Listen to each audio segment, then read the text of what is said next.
पुराने समय की बात है। नगर में रहने वाला मोनू नाम का एक लड़का अपनी जिंदगी से बहुत निराश था। उसके निराशा का कारण ये था कि अब वह कुछ भी नहीं कर रहा था। उसके माँ बाप उसे ताने मारते कि तेरे सारे मित्र कुछ न कुछ कर रहे हैं, लेकिन तू अभी भी घर में बैठा हुआ है।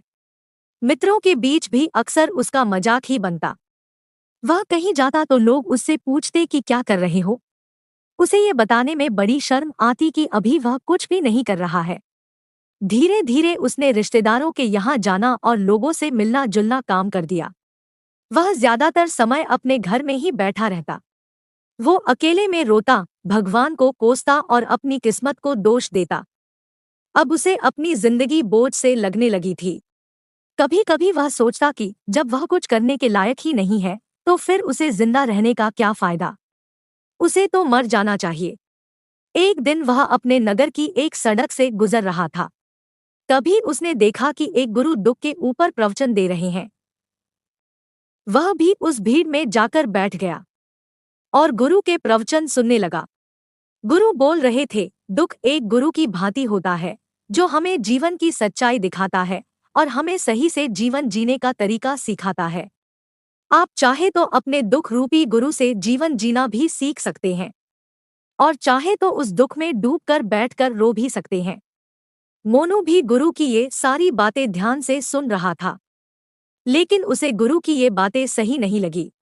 उसने खड़े होकर कहा, दुख कुछ भी सिखाकर नहीं जाता, सिर्फ पीड़ा देकर जाता है। दुख की पीड़ा अनंत होती है। ऐसा लगता है इसके बाद कुछ भी नहीं होने वाला, कुछ भी नहीं मिलने वाला। मृत्यु भी उसके सामने छोटी लगने लगती। गुरु ने कहा, आखिर क्या दुख है तुम्हें? मोनू ने अपना सारा दुख गुरु के समक्ष कह सुनाया और पूछा, क्या आपके पास मेरे इस दुख का कोई समाधान है? यह सुनकर गुरु मुस्कुराए और बोले, जिस दिन तुम्हारे जीवन में सच्चा दुख आएगा उस दिन मेरे पास आना, मैं तुम्हारे दुख का समाधान अवश्य करूंगा। इतना कहकर गुरु वहां से चले गए। मोनू ने सोचा, क्या मेरा दुख सच्चा नहीं है? क्या जिस दुख से मैं गुजर रहा हूं वो झूठा है? कोई भी मेरे दुख को नहीं समझता। जब माँ बाप ही नहीं समझ पाए तो गुरु क्या समझेंगे? अपने दुखों से परेशान होकर मोनू ने एक निर्णय लिया कि अब वह कुछ करके दिखाएगा। उसने एक छोटा सा व्यापार शुरू किया, लेकिन उसमें सफलता नहीं मिल रही थी। लेकिन उसके घरवाले खुश थे कि वो कुछ तो प्रयास कर रहा है। वो अपने व्यापार में जुटा रहा और धीरे धीरे सफलता भी मिलने लगी। फिर उसने रफ्तार पकड़ ली। सिर्फ 3 साल के अंदर ही वह एक बड़ा व्यापारी बन गया। अब मोनू के चारों तरफ ऐसे बहुत से लोग थे जो उसकी चिंता करते थे, उसे पसंद करते थे, उसके काम की प्रशंसा करते थे। अब उसके घर वाले भी उसकी प्रशंसा करते थकते नहीं थे। दिन प्रतिदिन उसके मित्रों की संख्या बढ़ती जा रही थी। अब वो अपनी जिंदगी से बहुत खुश था। उसके कुछ मित्रों ने उसे सलाह दी कि अब तुम बड़े व्यापारी बनकर इतना खुश हो तो सोचो, अगर तुम इस नगर के, इस राज्य के सबसे बड़े व्यापारी बन जाओगे तो तुम्हारे पास कितना सुख होगा, कितने लोग तुमसे जुड़ना चाहेंगे, तुम्हारा कितना यश फैलेगा। स्वयं राजा भी तुमसे मित्रता करना चाहेंगे और जरूरत पड़ने पर तुमसे वो धन उधार लेंगे। मित्रों की यह बात मोनू के मन में घर कर गई। अब उसने और भी धन कमाने का प्रयास शुरू कर दिया, लेकिन उसे यह सब अब जल्दी चाहिए था। वह सब कुछ प्राप्त करने में अपना ज्यादा समय बर्बाद नहीं करना चाहता था। इसलिए उसने ऐसे भी कार्य करने शुरू कर दिया जो उचित नहीं थे। उसने बड़ी मात्रा में अपने मित्रों से उधार धन लेना शुरू कर दिया। ज्यादा मुनाफा कमाने के लालच में अपने सामान में मिलावट करने लगा। उसने दूसरे व्यापारियों के खिलाफ षड्यंत्र भी रची। उसने डराया धमकाया।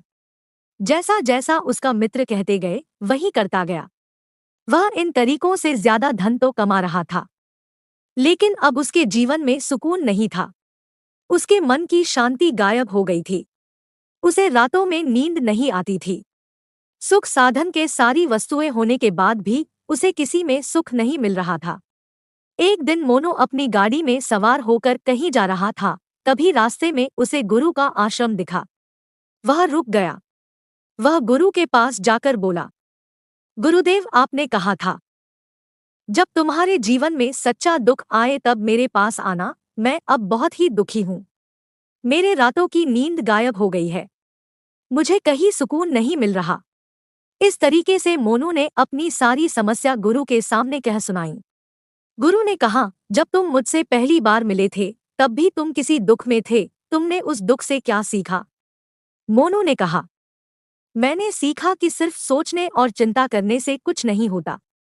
अपनी सोच को सच करने के लिए कर्म करना पड़ता है, और सिर्फ कर्म करने से भी कुछ नहीं होता। अपने कर्म को अंतिम पड़ाव तक ले जाना भी आवश्यक होता है। चाहे रास्ते में कितनी मुश्किलें आएं, मन कितना ही निराश लगे कि अब आगे कुछ नहीं होने वाला है, तब भी यह मानकर चलो कि मैं जो कर रहा हूँ उसमें मैं अवश्य सफल होगा। लोग सिर्फ सफल व्यक्ति को सम्मान देते हैं, फिर चाहे कोई कितना अच्छा क्यों ना हो, वह लोगों की नजरों में बोझ ही होता है।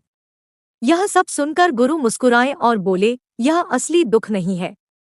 जब तुम्हारे जीवन में असली दुख आए तब मेरे पास आना, मैं उसका समाधान अवश्य करूंगा।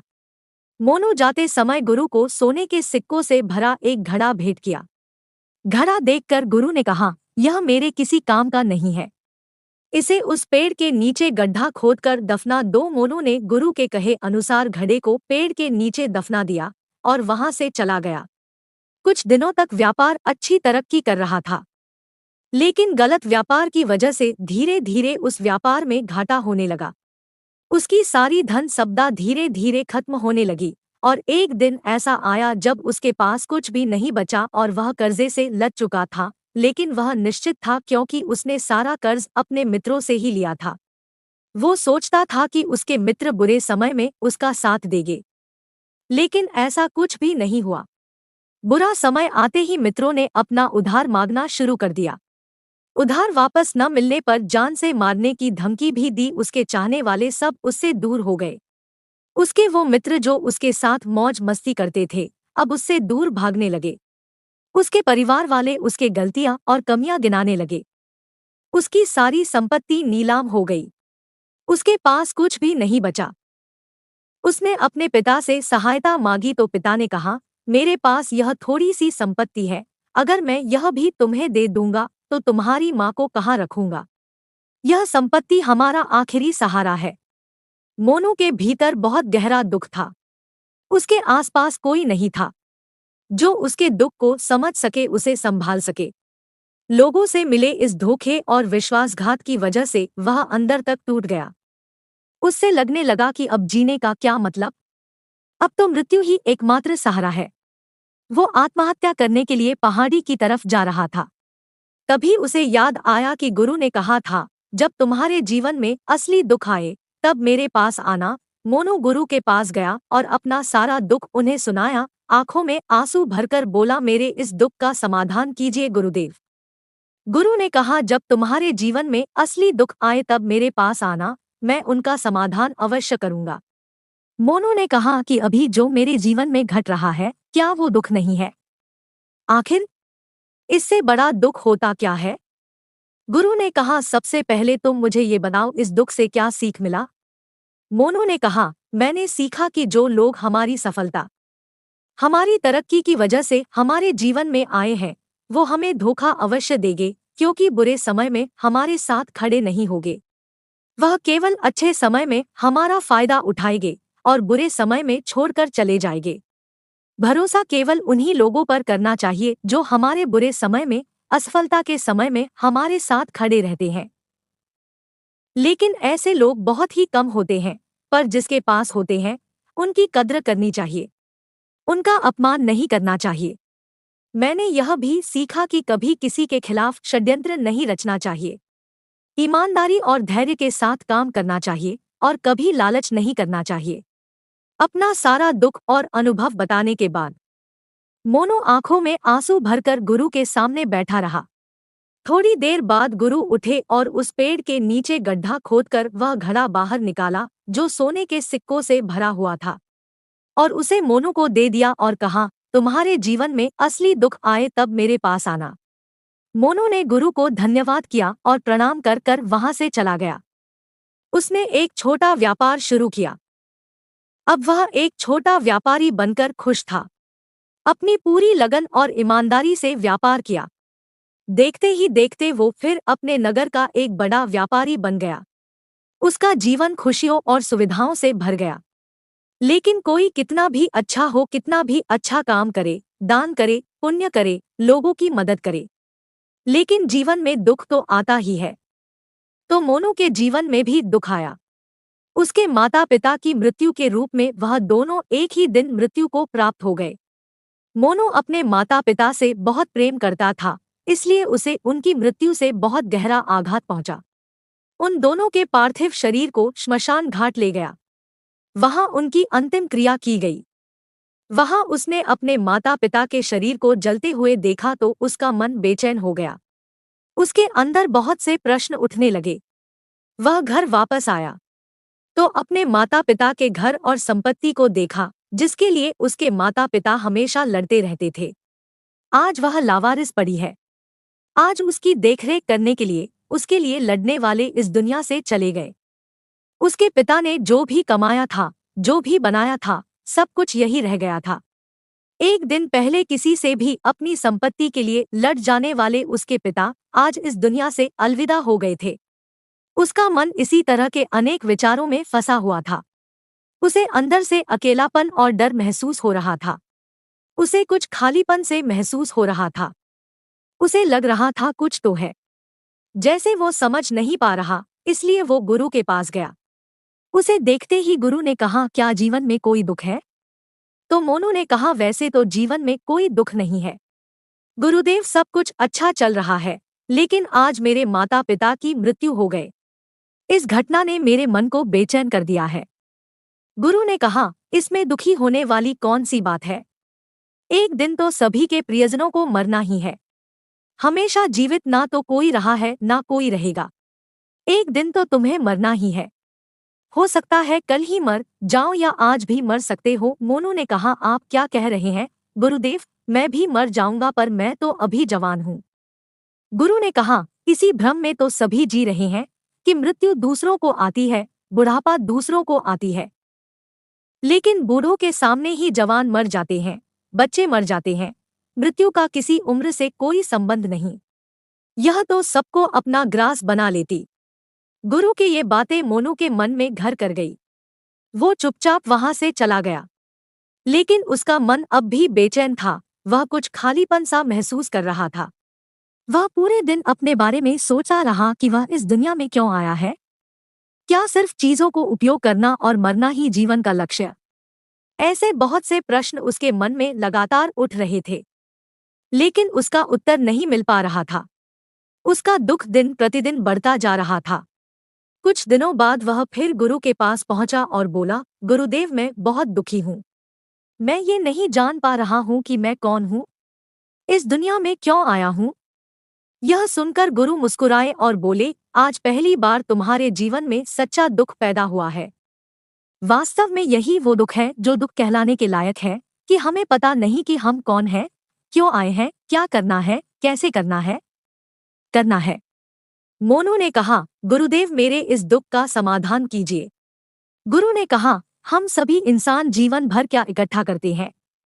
मोनू ने कहा, हम सभी इंसान जीवन भर धन, संपत्ति, मान, सम्मान, परिवार, मित्र, शत्रु, पद, प्रतिष्ठा यह इकट्ठा करते हैं। गुरु ने कहा, क्या इन इकट्ठा हुई सभी चीजों से एक भी चीज साथ ले जाया जा सकता है? मोनू ने कहा, नहीं गुरुदेव, इनमें से कुछ भी साथ नहीं ले जाया जाता। मेरे माता पिता के साथ कुछ नहीं गया, सब कुछ यही छूट गया है। परिवार, संपत्ति, सब कुछ यही रह गया। गुरु ने कहा, अब मेरी बातों को ध्यान से सुनना। इस दुनिया में हमें जो इकट्ठा करना है वो हम इकट्ठा करते नहीं। चीजें जो हमारे सामने होती है, लेकिन हम उन्हें देखने का प्रयास नहीं करते। इस दुनिया में हमें जिस चीज को इकट्ठा करना है वो हम खुद है। हमें खुद को इकट्ठा करना है ताकि जब मृत्यु हो तो हम एक हो सके और स्वयं को पहचान सके। हम भीतर से बटे हुए हैं, प्रेम में, नफरत में, क्रोध में, जलन में, धन में, संपत्ति में, पद में, प्रतिष्ठा में, मान में, पहचान में, धर्म में, जाति में, ऐसे ही सैकड़ों हजारों चीजें और वासनाओं से हम बंटे हुए हैं। हम टुकड़ों में जीवन जी रहे हैं। इस बंटवारे की वजह से हमारी चेतना कभी एक नहीं हो पाती। हमारी चेतना बिखर गई है। इसलिए हमारे पास इतना भी समय नहीं है, इतना भी ऊर्जा नहीं है कि हम मुड़कर एक बार अपने भीतर देख सके। वास्तव में जिस धन की कमी, सुविधाओं की कमी, मान सम्मान की कमी को लोग दुख समझते हैं और जीवन भर उसे दुख बोलकर रोते हैं, उनका समाधान खोजने का प्रयास करते हैं, उन्हें उनका समाधान कभी मिलेगा ही नहीं। क्योंकि जिन्हें लोग दुख कहते हैं वो असली दुख है ही नहीं। वो तो सिर्फ इंसान की चाहत है, उसकी इच्छा है, जिसकी पूर्ति कभी नहीं की जा सकती। इसलिए यहाँ व्यक्ति को ऐसे दुखों का कभी समाधान मिलता ही नहीं।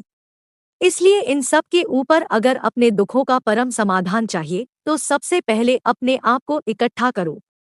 अपने ऊर्जा को इस संसार से वापस खींचो और एकत्रित करो। अपने ऊपर ध्यान दो, खुद पर ध्यान लगाओ, पहले अपने आप को पहचान लो, ऐसे ही बिखरते हुए मत चलो।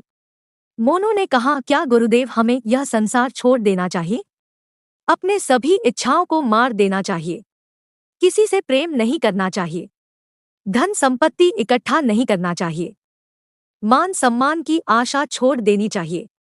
गुरुदेव ने कहा, एक बिखरे हुए मनुष्य के अंदर से कामनाएं, एक छाए और वासनाएं ऐसे ही निकलती है जैसे पहाड़ से कोई पत्थर गिर रहा हो जिस पर पहाड़ का कोई नियंत्रण नहीं है सिवाय देखने के और कुछ खोने के। इसी प्रकार एक बिखरे हुए मनुष्य के इच्छाएं अनियंत्रित और दुखदायी होती है। उसका अनियंत्रित मन कुछ भी इच्छाएं और कल्पनाएं करता रहता है और दुखी होता रहता है। लेकिन जब व्यक्ति एकत्रित हो जाता है तो वह जो भी करता है उसके नियंत्रण में करता है, तब इच्छाएं भी उसकी इच्छा से निकलती हैं। मोनू ने कहा, गुरुदेव आपने मेरे सच्चे दुख का समाधान कर दिया। उसके बाद आपका बहुत धन्यवाद। मैं खुद को एकत्रित करने का प्रयास करूंगा। गुरु ने कहा, मानव शरीर में बहुत ऊर्जा है, बहुत शक्ति है, पर यह बेकार के कामों में बटकर रह गई व्यर्थ की चीजों में लगी रहती है। यह ऐसा है कि जैसे एक अत्यंत शक्तिशाली मशीन किसी बच्चे के हाथ में दे दी गई हो और बिना सोचे समझे, बिना किसी नियंत्रण और जानकारी के बसे शक्ति को कहीं भी बर्बाद कर रहा है। इसलिए अपनी चेतना की शक्ति पर ध्यान दो और इसे एकत्रित करो। मोनू को अपने प्रश्नों का उत्तर मिल चुका था।